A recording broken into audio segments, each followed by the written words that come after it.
Hi guys, I'm Kat and today I have for you a word in Romanian, a true crime case and makeup. So the word in Romanian for today is, well actually the greeting in Romanian is Bună dimineața. Bună dimineața. Bună dimineața. Well done guys, you just said good morning. Today's case is one of the most heartbreaking cases that I came across and shows really a systematic failure of medical professionals to provide the care and support needed to a person struggling with their mental health. And this could prove a deadly consequence, and in this case it really did. On 28th of July 2022, history was made in the United Kingdom as the public watched a Crown Court judge pass sentence live on TV for the first time in English legal history. Judge Sarah Munro QC sentenced Ben Oliver to life in prison with a minimum term of 10 years and 8 months for killing his grandfather David, 74 years old. Ben himself, a convicted pedophile, discovered her relative had been accused of sexually abusing girls.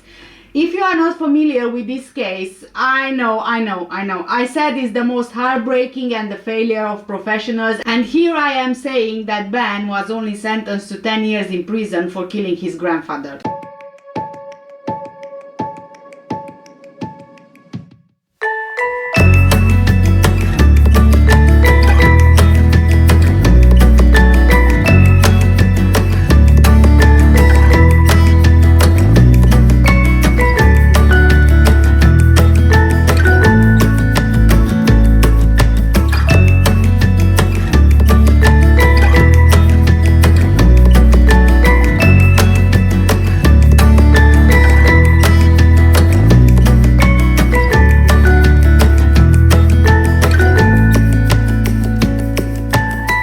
Something that I was really keen should happen, and I started working on it when I became Lord Chief Justice in 2017. And I think it's an exciting development because it will help the public to understand how and why criminals get the sentences that they do. So let's get into it so you can get the full picture and then you can reach an informed decision on Ben Oliver. Ben Oliver was born on 26th of February 1997. He lived on Lion Road in Bexley Heath, South London. When he was 23 years old, Ben Oliver knifed and stabbed 74-year-old David Oliver in a brutal attack at David's home in Mottingham, South London on 19th of January 2021. David was immobile and bedbound after suffering a stroke in 2016. Ben was obsessed with his grandmother and believed that her husband had been abusive to her in the past. Ben had his own room in his grandparents' house, but he grew enraged after discovering historic allegations of sexual abuse had been made against David, his grandfather. On the morning of the incident, Ben picked up a knife from the kitchen, walked into his granddad's bedroom and knifed him several times in the head. Ben, who suffers from partial hearing and learning disabilities, immediately confessed what he had done to his grandfather. On 14th of January 2022, Ben pleaded guilty to manslaughter on the grounds of diminished responsibility. He went through a trial and the jury acquitted him of murder on 25th of May 2022. To fully understand Ben's struggles, we really need to get into Ben's history and his family's history. David Oliver and Susan, Ben's grandparents, got married in 1966. They had a biological son together, and then in 1977 they adopted Ben's mother, Stephanie, when she was 10 years old. Stephanie has a history of severe physical and mental health problems, and she spent much of her adult life in hospital. But in 1996, when she was 20 years old, she got pregnant by James, and Ben was born in 1997. So Stephanie is Ben's mom and James is Ben's dad. Ben was born with a congenital hearing impediment. Sadly, his biological father left his mother shortly after Ben was born. Stephanie then met another man called Steve, and they were in a committed relationship, resulting in them having 2 daughters, Ben's stepsisters. Steve was a horrible partner and a horrible father as well. He was extremely cruel to Ben. He was physically violent, and Ben was subjected to a sexualized environment. At the age of 5, Ben would be introduced to child pornography. Steve would physically and sexually assault Ben. During one of the assaults on Ben by his stepfather, his mom actually recorded the assault, and the police then got involved, resulting in Steve and Stephanie separating. Yes guys, I'm now aware that I forgot to put one earring in. I don't know how that happened, but yeah. There you go. All sorted now. When Ben was 13 years old, he was sexually assaulted by a neighbor. Not only did Ben have a very hard time at home, but at school he wasn't any better either. Because of his deafness, he was severely bullied in school.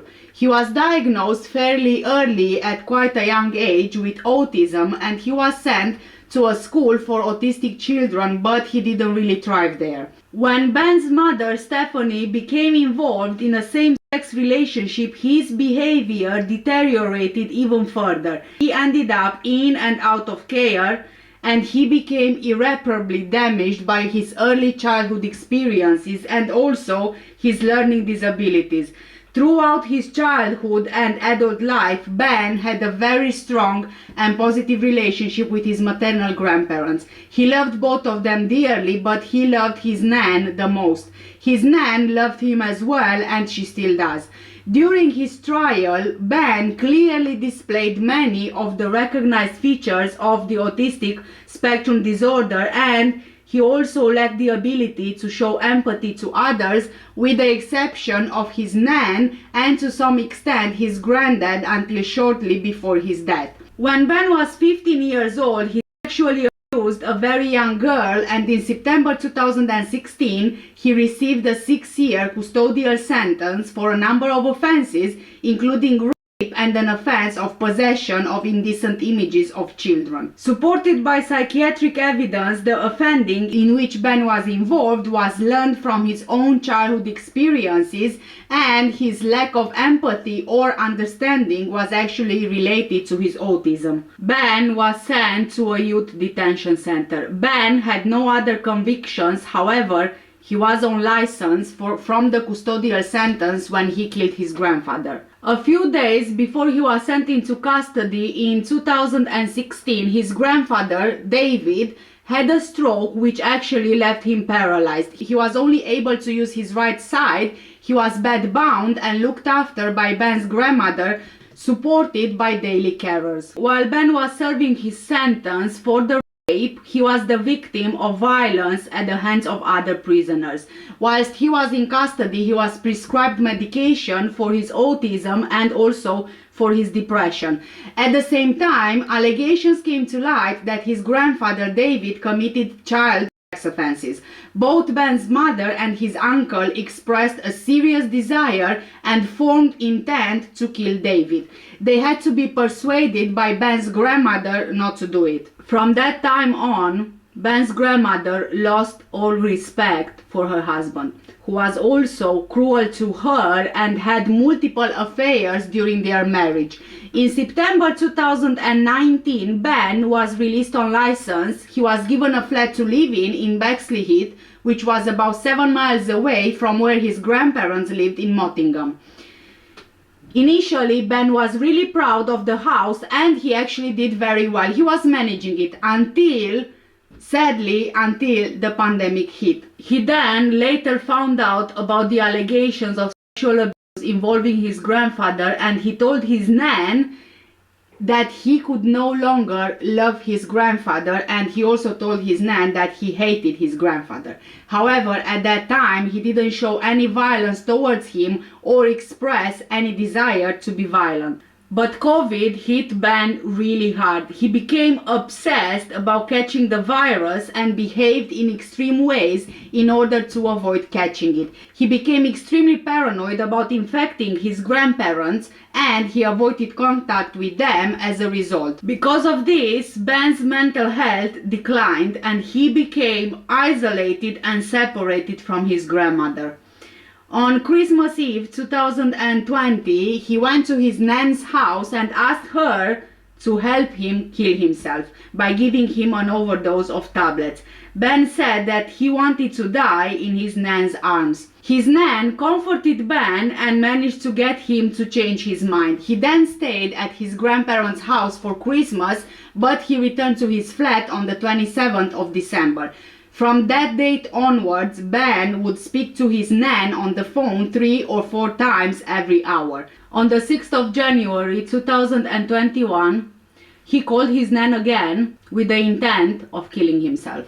Susan tried again to change his mind, but Ben had already called the RSPCA and asked them to collect his pet ferret from the flat, telling the operator that he was going to end his life. The operator observed that he was speaking really bizarrely and made little sense when he was talking. The call was recorded and played for the jury in the trial.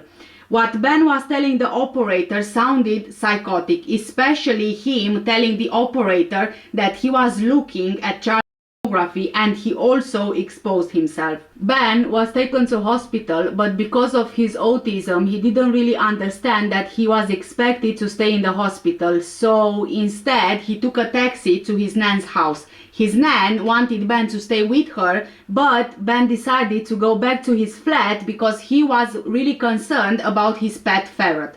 At this point, Ben wasn't in any fit state to be left unsupervised. He should have been in the hospital. His nan and the family all knew that Ben wasn't well, and Susan tried to get him an appointment. On the 14th of January, Ben tried again to kill himself by trying to hang himself, and when he didn't succeed, he tried again by drinking bath water contaminated with bleach. He was taken to A&E, but yet again he was released to the home treatment team. His nan described him on that day as absolutely tormented. The only time Ben would be relaxed was when he could lie next to his nan and hold her arm. His medication was actually increased, and the home treatment team was changed from the team looking after him near his flat to the team near his grandparents' house. From the 15th of January, Ben never left his nan's house again until his arrest for murder. Ben spent his days with his grandmother and continued to talk about demons who were out there to get him. It was around this time that Ben's mother told him that she will not have peace until his grandfather would be dead. This would have been the last straw for Ben because he was already struggling really badly, and now his mom telling him about his grandfather sent Ben over the edge. By then, Ben already knew how unhappy David had made Susan. On the 18th of January, Ben watched a film with his nan about an abused orphan, and he then texted his mother telling her about how that film affected him and how he felt it relates to him. On 19th of January 2021, David's carers came as usual to their house to attend to David's needs. When they left, his nan took him a biscuit and a cup of coffee. That would be the last time that Susan would see David alive. At that time, Ben was restless and he just couldn't relax at all. He asked to lie down next to his nan, and so they did. However, when she got up, Ben went downstairs. This was around 11:30 or 11:45 a.m. That morning, Ben chose a knife from the kitchen and went into his grandfather's room. He then cut his throat repeatedly with severe force. He stabbed his mouth so that he couldn't cry out, and he stabbed his eyes so that he couldn't look at Ben as he was killing him. David actually tried to protect himself by raising his right arm, but of course it was in vain. David was powerless. David had a total of 21 stab wounds to the face, 7 to the torso, and obvious defense injuries. He died very quickly of massive blood loss. After Ben killed his grandfather, he told his nan that he did it and also told her that David can't hurt her anymore. He then texted his own mother, Stephanie, saying he killed his granddad and that he loved her. Susan called 999 and Ben sat with her. At one point, Ben went upstairs and sat on the windowsill. He wanted to jump to his death, but his nan, yet again, managed to convince him to get back inside, and he calmly sat with her until police arrived. Paramedics from the London Ambulance Service rushed to the scene. 74-year-old David Oliver was found suffering from stab wounds. Despite the efforts of emergency services, he was sadly pronounced dead at the scene at 12:25. A purple knife was found resting on his shoulder. At 11:52 a.m., police attended the call to the residential address at West Park. Ben Oliver, then 23 years old, was arrested at the scene on suspicion of murder.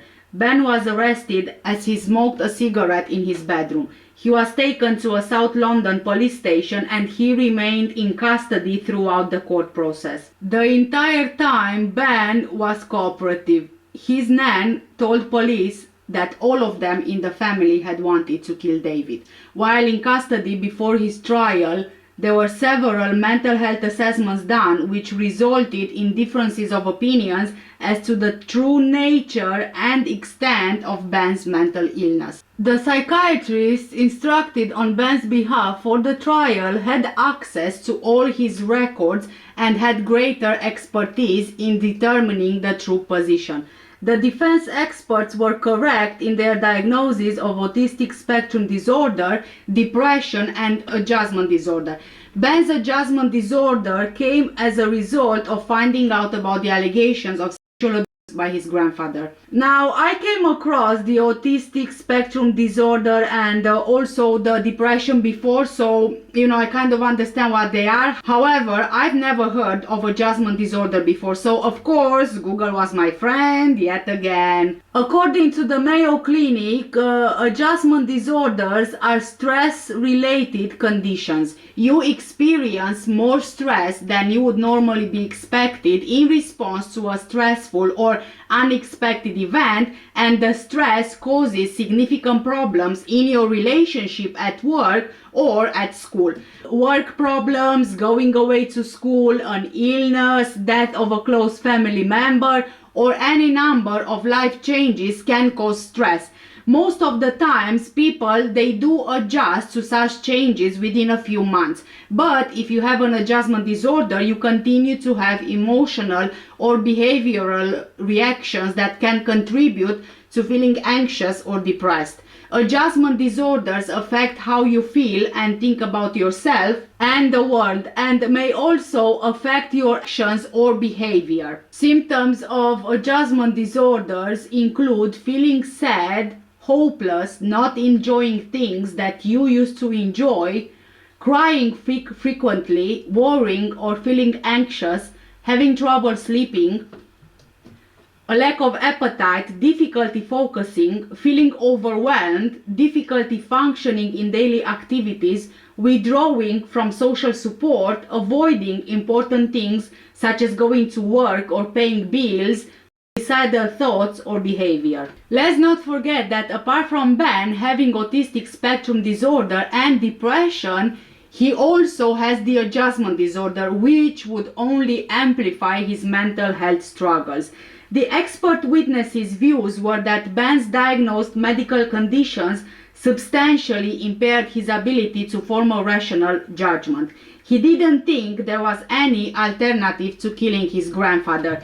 He didn't think about the consequences and didn't have the skills to manage conflict or to even see the bigger picture due to his obsession and tunnel vision.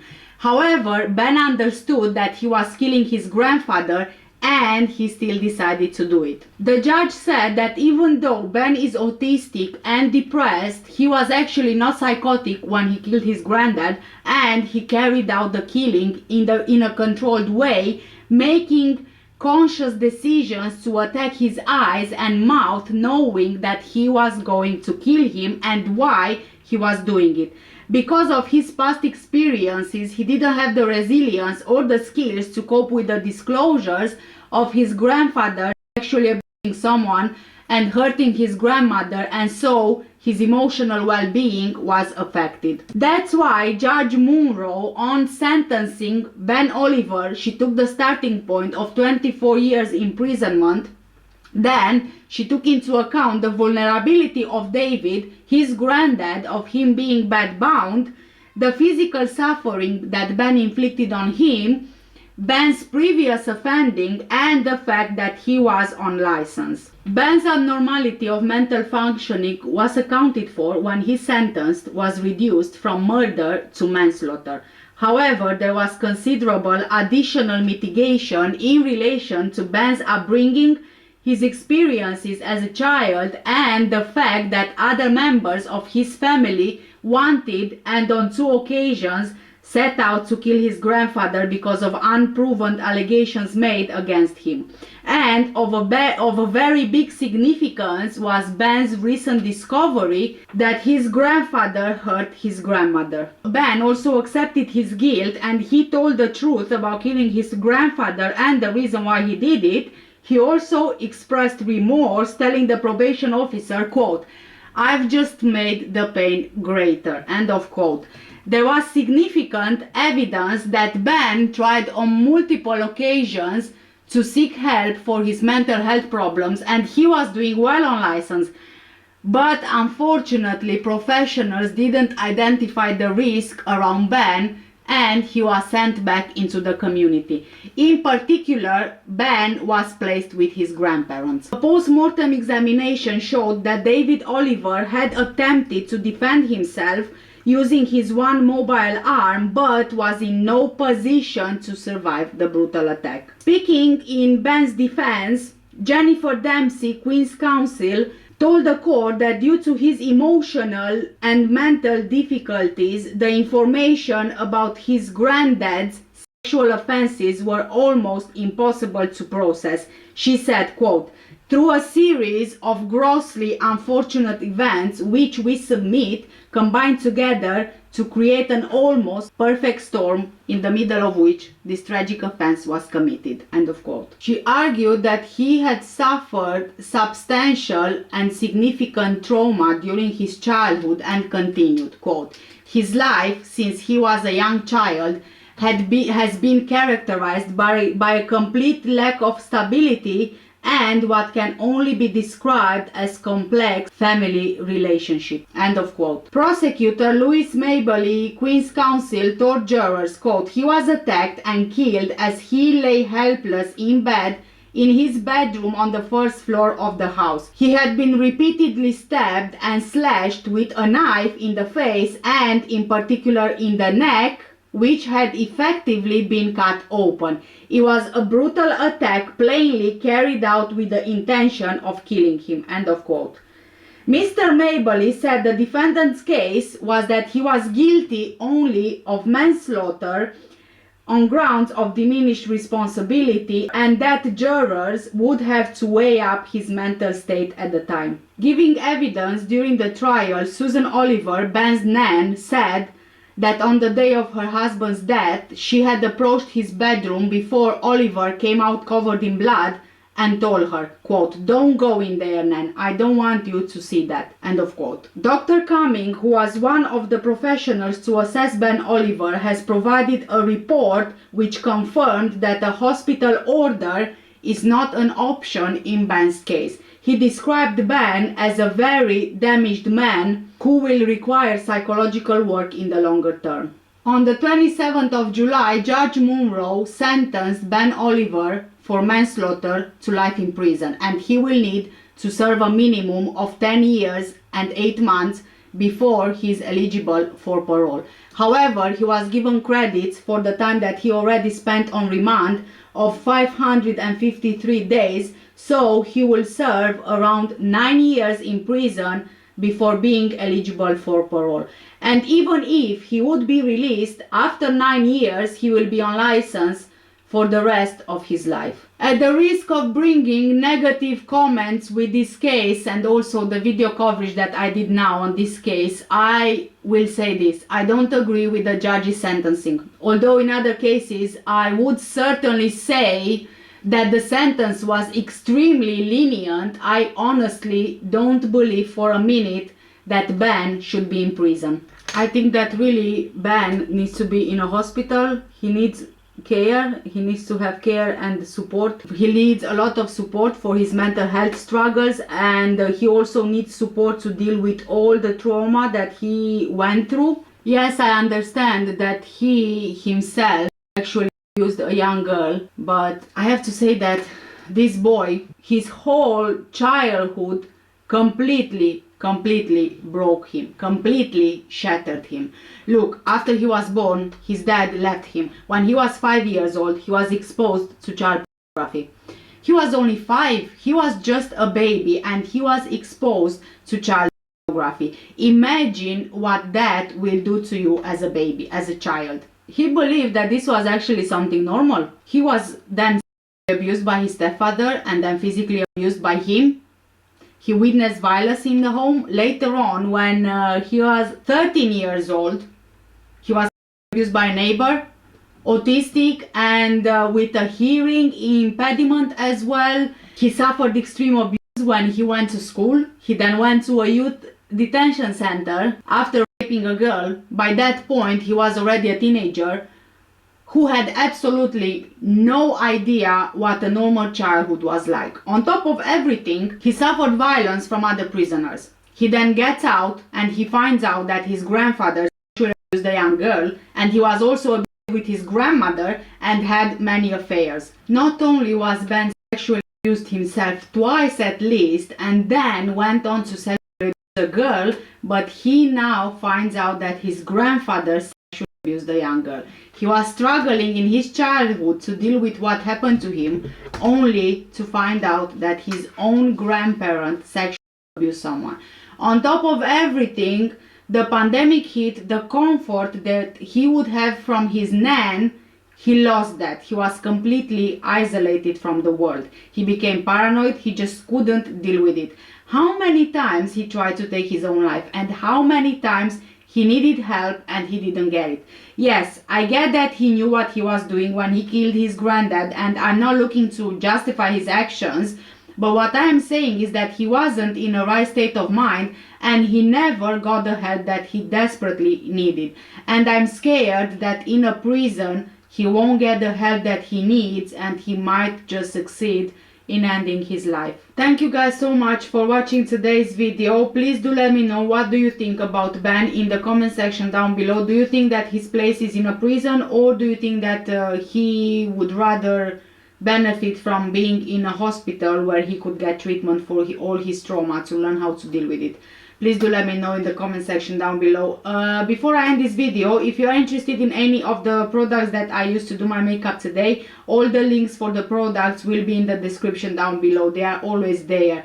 Thanks again for watching. Take care, stay safe, and I'll see you in the next one. Bye!